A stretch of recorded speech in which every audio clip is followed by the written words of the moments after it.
They were the voices that shaped entire generations. Women who turned raw pain into platinum records and heartbreak into chart-topping anthems. But beyond the spotlight, past the glittering gowns and perfectly scripted interviews, another story was quietly unfolding, one the music industry worked for decades to keep hidden. Behind closed hotel doors and during late-night studio sessions that never made the credits, secret affairs ignited. These entanglements shattered marriages, destroyed lifelong friendships, and in some cases, nearly brought entire tours to a halt. Some of R&B's greatest legends didn't just break records, they broke hearts, and sometimes, they broke each other. In this documentary, we pull back the velvet curtain on 10 female icons whose love lives were far more volatile than their music. And the truth goes deeper than the rumors, because the rumors themselves were only the beginning. Whitney Houston. She wasn't just a star, she was the standard.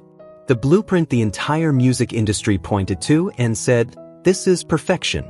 And yet, behind the immaculate vocals and dazzling smile, Whitney lived a life fractured by secrets, contradictions, and a chaos so deep that even those closest to her later admitted they never truly knew her. Picture Newark, New Jersey, 1979. A teenage Whitney steps out of a sweaty rehearsal room at the local community center, breathless, glowing with promise. Just a step behind her is Robin Crawford, never too close, never too far, but always there. Close enough that people noticed. Close enough that whispers followed them down the hallway. They were inseparable, one backup singer would later recall. Where Whitney went, Robin was already there. Fast forward to 1983. Whitney signs with Arista Records. Cameras explode. Champagne flows. Clive Davis stands proudly beside his new prodigy. But beneath the celebration, something quietly shifts. Robin is pushed to the margins, just a few steps back, but enough to be felt. Industry insiders insist this is when the watching began. Arista monitored everything.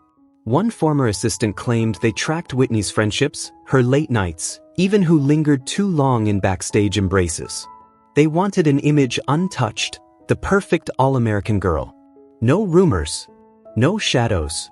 But the shadows grew anyway. By 1992, Whitney walks down the aisle with Bobby Brown. To the public, it's a fairy tale. To those behind the scenes, it's a ticking bomb. And it doesn't take long to explode. There's a night, September 1993, Atlanta, whispered about for decades. A rehearsal for the Bodyguard World Tour. Bobby storms in, rage filling the room. "Who is he?" he shouts. "Who you been calling?" No one ever knew who he was. But the room went silent. That same week, a sound engineer claimed Whitney had been spending long hours locked in a studio with a producer she seemed far too close to. Nothing was confirmed. Nothing was denied. Then there was what insiders called the double life. By day, Whitney was the pristine pop princess, flawless vocals, perfect posture.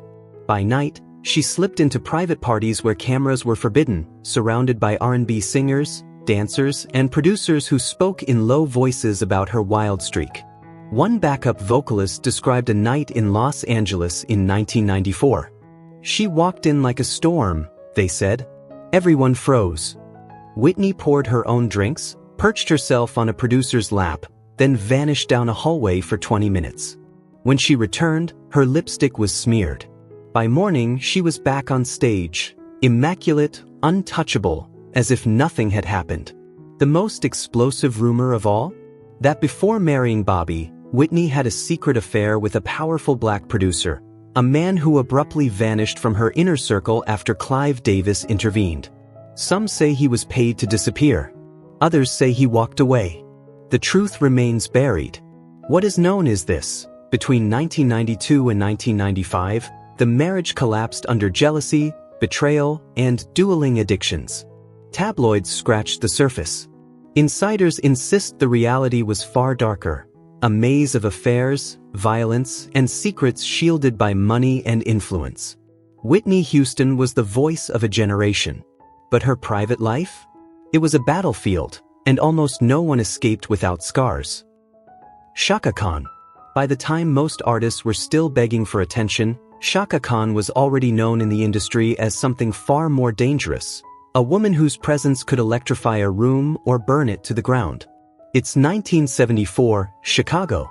Backstage at the Ari Crown Theater, smoke hangs thick in the air, and not all of it comes from cigarettes. Members of Rufus drift in and out of the dressing rooms, laughter too loud, tequila in their breath, the sharp scent of whatever powder was making the rounds that night. At the center of it all sits Shaka, just 21, magnetic, volatile, impossible to ignore. A guitarist from the band later said, "If Shaka locked eyes with you, the room disappeared, and she could ruin your life in a single weekend." Rumors followed her like a shadow. Whispers claimed she was involved with 2 different members of Rufus during the band's rise, sometimes at the same time. One story, quietly passed down by a former tour manager, recalls a night in 1976 in Detroit when a fistfight erupted in the green room after one musician walked in on Shaka and another standing far closer than bandmates ever should. The incident vanished so completely that even the newspapers never caught a scent of it. But the real storm arrived when Prince entered the picture. It's 1978. Late-night sessions at Paisley Park. Prince, barefoot, pacing the studio as Shaka laid down vocals. An engineer later admitted off the record that their chemistry was something you could feel through the walls. It wasn't romance, it was danger. Gasoline pressed up against fire. Shaka always denied any affair, but insiders insist Prince wrote certain lyrics directly to her, lines far too intimate to be chalked up to inspiration alone. Then came Rick James. If Prince was fire, Rick was an explosion. In 1979 Los Angeles, during a chaotic afterparty in the Hollywood Hills, multiple witnesses claimed Shaka and Rick vanished into a bathroom for nearly an hour. A backup singer said they emerged laughing like 2 kids who'd just gotten away with a crime. Neither ever confirmed it, but Rick James' own diaries later hinted at a funk queen who matched me blow for blow. And it wasn't just men. Shaka's clashes with women were just as volatile. Her rumored feud with Mary J. Blige allegedly ignited in the late 1990s during rehearsals for a benefit show, sparked by jealousy and clashing egos. 2 divas. One room. A producer called it oil and gasoline. Shaka reportedly accused Mary of copying her sound. Mary fired back, nearly turning rehearsal into open warfare. With Whitney Houston, the tension was colder, quieter. During a 1991 charity recording session, insiders claimed Whitney refused to stand next to Shaka for group photos, calling her unpredictable. Shaka, in turn, allegedly muttered that Whitney was a pretty voice with no funk. All of it unfolded beneath the shadow of Shaka's darkest battle, addiction. From 1974 to 1979, she spiraled so deeply into drugs that her love life became a revolving door. Friends said she could fall in love by sunset and break up by sunrise. In a 2008 interview, Shaka finally admitted that during her worst years, she destroyed good men, good women, and lifelong friendships because she couldn't control her highs or her rage. She confessed, "I sabotaged everything because I didn't like myself enough to keep anything." And that's the truth about Shaka Khan. Tina Turner, a voice anointed by God, and a life nearly shattered by everything else. The story cracks open in a dim hotel hallway thick with cigarette smoke and worn-out carpet. It's 1976. A clerk at the Statler Hilton notices her first. Years later, he would tell a reporter, "I saw a woman running like her life was on fire. I didn't know it was Tina Turner until she stepped into the lobby lights. She was barefoot, bruised, shaking, and for the first time in 16 years, free." Freedom, though, came with a hunger no one warned her about. After escaping Ike, the industry expected Tina to fade away quietly, a survivor reduced to a footnote. Instead, she vanished into a chapter so wild, so hazy, so drenched in rumor that insiders still call it the unfilmed years. Nights when Tina drifted through cities like a restless spirit, desperate to feel alive again. Every man who crossed her path, musicians, roadies, rock stars, became part of a story no camera ever caught. One of the earliest whispers surfaced in 1977 at the Oakland Coliseum. A sound technician claimed he turned a corner backstage and saw Tina pinned gently against a wall by a young R&B drummer. No shouting, no struggle, just breath held between them, faces close enough to share secrets. The kind of moment that makes a man quietly shut the door and walk away. That night, Tina's performance was flawless. By 1978, the tabloids were circling. Reporters followed her like shadows. One photographer caught her slipping out of a Holiday Inn in Chicago at sunrise with a famous rock guitarist. He carried her shoes. She wore his jacket. The label paid $2,000 for the photo and buried it forever. But memories are harder to silence. Then came Ike's nuclear accusation. During an interview in Memphis, a journalist asked why he thought Tina left him. Ike leaned back, eyes cold, and hissed, "Ask the 3 men she was screwing in my own band." No names. No proof. Just venom. In the late 70s, venom was all a headline needed. The most infamous rumor ignited after a taping of the Midnight Special in 1979. Crew members recalled Tina leaving the studio with a magnetic keyboardist known for charming half the industry. They disappeared into a silver Cadillac behind the building. A janitor later claimed he heard laughter, arguing, and the dull thump of a kiss against glass. Tina denied it. The keyboardist denied it. Cameras don't lie, they just weren't rolling that night. These were the years Tina chased noise because silence still sounded like Ike. She partied. She vanished. She kissed strangers as if replacing bruises with memories. By 1983, Tina Turner was reborn as a global icon. But the 7 years before that resurrection, the rebound years, the chaotic years, the whispered years, remain a chapter the public only knows in fragments. Tina didn't just survive Ike Turner. She survived herself. Millie Jackson. If you'd been lingering backstage at the Atlanta Civic Center in 1978, you would have heard her before you ever saw her. A laugh, low, reckless, and unapologetically filthy, rolling down the corridor, sharp enough to make grown men suddenly fascinated with the floor. That was Millie Jackson, strutting past dressing rooms with a confidence that said she feared nothing and wanted everything. The queen of explicit R&B didn't walk into rooms, she blew them apart. That same night, a local news crew unknowingly caught what would become the most notorious pre-show moment of her career. Their camera faced a velvet stage curtain, but their microphone picked up voices leaking through a dressing room door. Millie had a crew member pinned against the wall. He wasn't fighting it, he was dissolving. The clatter of his clipboard hitting the floor still sits buried in the station's audio archives. Seconds later, Millie stepped out, lipstick flawless, eyes on fire. Whispers followed her everywhere. People said she was seeing multiple men on tour, not because she denied it, but because she never bothered to. During the recording of her provocative album Feeling, insiders swore Millie cycled through 3 lovers. One was a funk bassist. One was a soul singer watching his marriage fall apart. The third was a married producer who routinely left sessions with his shirt buttoned wrong. Asked about it, Millie was rumored to shrug and say, "I don't cheat. I just stay busy." The Real Thing tour only turned the heat higher. On stage in Atlanta, she pulled a man from the audience, wrapped a leg around him, and whispered something that froze him like he'd been struck by lightning. Backstage reporters were scandalized. One female journalist screamed, "You're degrading black women." Millie calmly flicked ash from her cigarette and replied, "Sweetheart, I'm not degrading anyone. I'm educating them." The darkest stories came from inside the industry. One night in Memphis, a producer's wife arrived at the studio unannounced. She found the mixing room empty, lights dim, Millie's laughter echoing behind a locked vocal booth.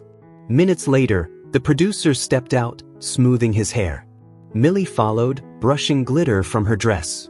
There were also rumors of 2 married R&B legends, men so frightened she'd name them that one sent flowers and the other sent threats. Neither slept well for months. Millie Jackson didn't dodge scandal. She mastered it. She didn't fear rumors, she fed them. And everyone in the business understood one thing. Cross Millie, and you might end up immortalized in a lyric, tangled in her sheets, or splashed across a tabloid wishing you'd never learned her name. Mary J. Blige. Long before the Grammys, before the sold-out arenas and platinum plaques, Mary J. Blige was just a wounded girl from Yonkers, carrying scars no spotlight could ever expose. When fame finally found her, it didn't arrive gently. It came with temptation, chaos, and a string of broken relationships that insiders still murmur about in hushed studio corners. The story truly begins in 1991, inside a dim Uptown Records vocal booth. A 20-year-old Mary leans into the mic, eyes shut, pouring raw pain into what's the 411? No one in the control room dares to speak. One engineer later said, she wasn't performing heartbreak, she was surviving it. But as her voice rose, so did the rumors. By the time her second album took shape in 1994, whispers followed her everywhere. Producers claimed Mary often showed up late, with a different man lingering outside the studio doors each night. Some were dancers, some rising rappers, and one, the most talked about, was a married R&B singer who allegedly told his label he was working late. There were heated arguments in parking lots, men slipping through side entrances, and Mary's crew stepping in whenever things threatened to explode. Then came KCI from Jodeci, a relationship that wasn't just messy, but infamous. Anyone who lived through the mid-90s remembers the volatility, the jealousy, the explosive fights, the screaming matches echoing down hotel hallways. A backup singer from a 1995 New York show recalled KCI grabbing Mary backstage, accusing her of seeing a producer she'd been photographed hugging. Mary fired back so loudly that security rushed in. Hours later, the two were spotted kissing in a shadowed booth at a Harlem nightclub, as if nothing had happened. This was the era when Mary's addictions were tightening their grip, and her love life unraveled alongside them. Friends say she lived fast, loved harder, and forgave far too easily. At 3 a.m., she'd sob in a studio bathroom, wipe her face, step back to the mic, and deliver a vocal that sounded like it was bleeding. One rumor from 1997 claimed Mary briefly became involved with a notorious East Coast rapper, a man known for gritty lyrics and a dangerous entourage. They allegedly met during a late-night session at Daddy's house. He flirted. She laughed. Weeks later, tabloids swore they were inseparable. Both denied it, yet crew members insist they watched the two slip into a black SUV after the Soul Train Awards, and not emerge until sunrise. Even her later marriage to Kendu Isaacs failed to quiet the storm. Instead, it became the center of fresh controversy.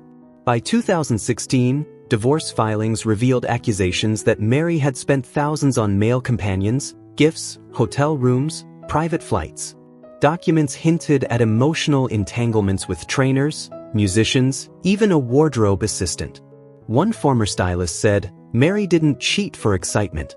She cheated because she felt alone, and she felt alone often. The truth about Mary J. Blige is painfully simple. She sang about heartbreak because she lived inside it. She loved recklessly because no one ever taught her how to love safely. And the men who passed through her life, producers, singers, rappers, managers, became chapters in a story the world still hasn't fully heard. Diana Ross. Inside Motown, Diana Ross learned an early and unforgiving lesson. Power doesn't come from talent alone. It comes from knowing who bends and who kneels.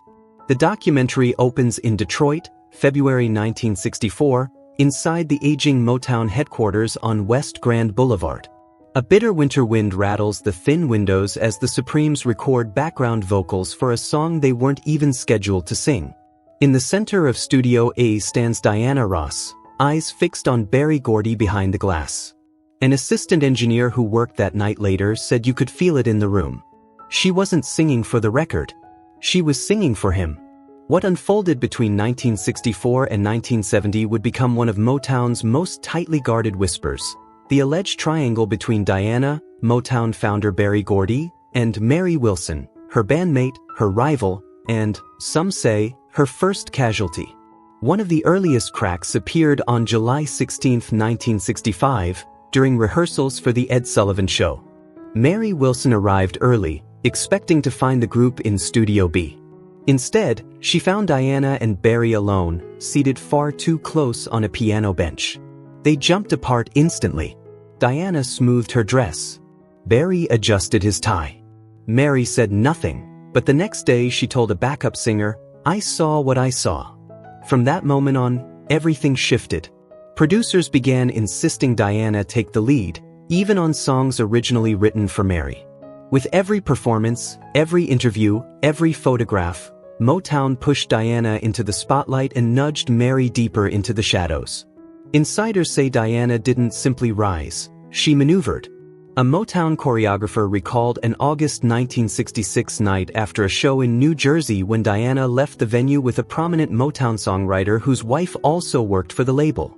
3 hours later, the songwriter returned alone, shirt wrinkled, face drained, looking like a man who'd lost a fight. According to a technician, Diana appeared 10 minutes after, hair freshly brushed, posture flawless. By 1967, rumors hardened into belief. Diana wasn't just Barry's favorite, she was untouchable. A former producer told a journalist in 1989, if Diana wanted a track changed, it changed. If she wanted someone gone, they were gone by morning. She didn't ask. She persuaded. She made you believe the room already belonged to her. The tension finally detonated on January 14, 1969. During a closed-door meeting at Motown, Mary Wilson confronted Diana about being pushed aside. An intern standing outside claimed he heard Mary shout, "You don't get to use men like stepping stones." Diana allegedly replied, "Calm, precise, then step out of my way." Mary left the meeting in tears. Diana left with a solo development deal. The final blow came in 1970, when Diana announced her departure from the Supremes. Motown staff whispered that Berry Gordy had made the decision months earlier, and that Diana's influence sealed it long before the public ever knew. After she left, producers repeated a chilling line behind closed doors. Diana could make any man believe he chose her, even when she chose him first. Diana Ross didn't just survive Motown. She shaped it. She bent it. And she walked away, leaving a trail of whispers the label still pretends not to hear. Aretha Franklin. The world crowned her the Queen of Soul. But between 1965 and 1975, another name followed her, never printed, only murmured behind studio doors, the woman who loved in the dark. Because when the stage lights dimmed, Aretha Franklin slipped into a private world no biography has ever fully uncovered. Detroit, March 1965. Snow drifts down like ash as Aretha steps out of a limousine in front of the 20 Grand Club. She's only 23, already a rising force, wrapped in a white fur coat that glows against the night. Men stare as if witnessing something supernatural. Years later, a saxophonist would recall, Aretha didn't just enter a room, she shifted the air. And with fame came rumors, swift, loud, and impossible to silence.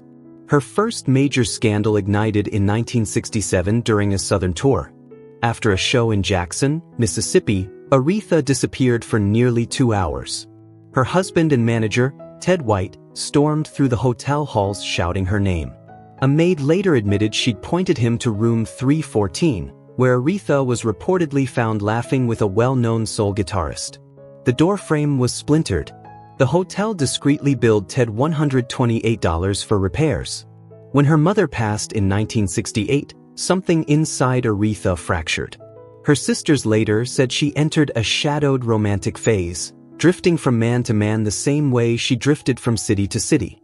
Insiders whispered that unfamiliar companions began appearing on tour, names absent from payroll sheets.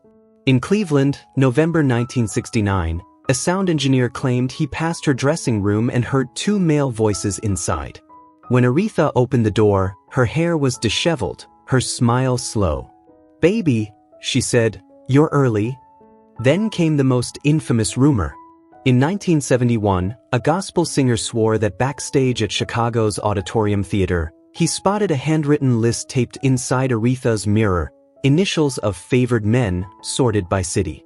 No proof ever surfaced, but the story spread through the industry like fire fed by gasoline. Her life tangled with other soul legends too. October 1972, backstage at a Soul Train taping, a production assistant claimed she saw Aretha pressed against a wall, locked in a kiss with a married R&B icon, just beyond the camera's reach. The assistant was threatened with losing her job if she spoke. She spoke anyway, quietly, off the record. By 1974, rumor and reality collided. Aretha missed 2 Atlanta shows. When a bandmate confronted her, she reportedly snapped, "Men don't heal me, they distract me." It was the closest she ever came to confessing a decade of emotional turbulence. In 1975, a friend of her father's said something haunting. She saved her truth for the microphone. The rest of her life, she lived behind curtains. Aretha Franklin gave the world gospel, soul, and raw honesty through her music. But when it came to love, she chose the shadows, and no spotlight ever managed to follow her there. Tina Marie. But what happened between Tina Marie and Rick James wasn't a romance, it was combustion. Between 1979 and 1984, their connection burned like a wildfire, leaving scorched ground across Motown. It began at Motown headquarters in Los Angeles, August 1979. Sunlight spilled across the marble steps as 23-year-old Tina Marie pushed through the glass doors. A receptionist later said, "She wasn't a superstar yet, but you could feel trouble walk in with her." Waiting upstairs was Rick James, high, brilliant, magnetic, and already locked onto her. Their first studio session took place at Record Plant Studios in September 1979. Engineers remember Rick shutting the booth door, dimming the lights, standing inches from Tina as she sang. One later said, "That wasn't music. That was foreplay pressed to tape." By 1980, rumors flooded the halls. Members of Stone City swear that during late-night sessions, Tina and Rick would vanish behind a locked booth for hours, leaving musicians stranded. When they finally emerged, her lipstick was smeared, his shirt half untucked. No one asked questions. No one dared. The darkest whisper surfaced in 1981. A sound engineer delivering coffee walked into Studio B and froze. Tina, Rick, and a female backup singer tangled together on a couch. He backed out slowly. 10 minutes later, the door locked from the inside. The backup singer quit before the week ended and never spoke of it again. Their bond was fueled by cocaine, jealousy, and raw obsession. And cocaine always wins. In 1982, Tina was photographed leaving a Hollywood Hills party with white powder dusting her wrist. She called it makeup. Insiders said otherwise. Rick was spiraling, and he was dragging her down with him. One guitarist recalled Rick smashing a lamp outside Studio A after hearing Tina spent the night with a saxophonist. Truth didn't matter, Rick believed it. In February 1983, neighbors in Venice Beach reported screaming from Tina's apartment. They heard shouting, a crash, then silence. An hour later, the two walked out laughing as if nothing had happened. The breaking point came during a Stone City rehearsal in Detroit, June 1984. Tina collapsed mid-song. When she came to, she whispered to a bandmate, "I can't survive him." She wasn't talking about music. Their love became legend. Their destruction was inevitable. Tina Marie didn't date Rick James. She collided with him. And the impact still echoes in every story the band refuses to tell on camera. Janet Jackson. Janet Jackson's soft-spoken image was never the full story. It was a veil. Beneath it lived a private life the industry learned to tiptoe around, full of silences, rumors, and unresolved questions. Her first real scandal surfaced long before she became a global force.